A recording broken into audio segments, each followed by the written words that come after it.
ሐባኢቢ ይህን ከተረዳው በኋላ ነው ህይወቴ መቀየር የጀመረው። መንስኤና ውጤት፣ ሁሉም ነገር በምክንያትና ውጤት ነው የሚመራው። በዩኒቨርሲቲ ውስጥ ላለ ነገር ሁሉ ፎርሙላ ህግ ተደርጎለታል። ይህን ደግሞ እኔ አይደለሁም ያልኩት፣ አላህ በተከበረ ቃሉ ኢና ኩለ ሸይኢን ኸለቅናሁ ቢቀደር ይላል። እኛ ሁሉንም ነገር በልክ በህግ በፎርሙላ ፈጠር ነው። መንስኤዎች ሲደረጉ ውጤቶች ይከሰታሉ ማለት ነው። ለሁሉም መንስኤዎች አላህ ውጤቶችን ደንግጓል፣ ወስኗል።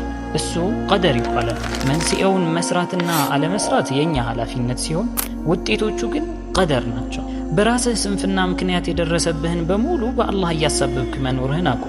የምትፈልገውን ውጤት ለማግኘት ከእኩል ይሆናል በፊት ያለውን በትክክል መሙላትህን እርግጠኛ ሁን። እሱን በትክክል ከሞላህ የሚፈለገውን ውጤት ማግኘትህ የተረጋገጠ ነው። ዓሊም ለመሆን፣ ሀብታም ለመሆን፣ ጎበዝ ተማሪ ለመሆን፣ ሰክሰስ የሚባሉ ነገሮችን ለመጎናጸፍ ለእያንዳንዱ ህግ አለውና ሰበቡን በትክክለኛው መንገድ አሟላ።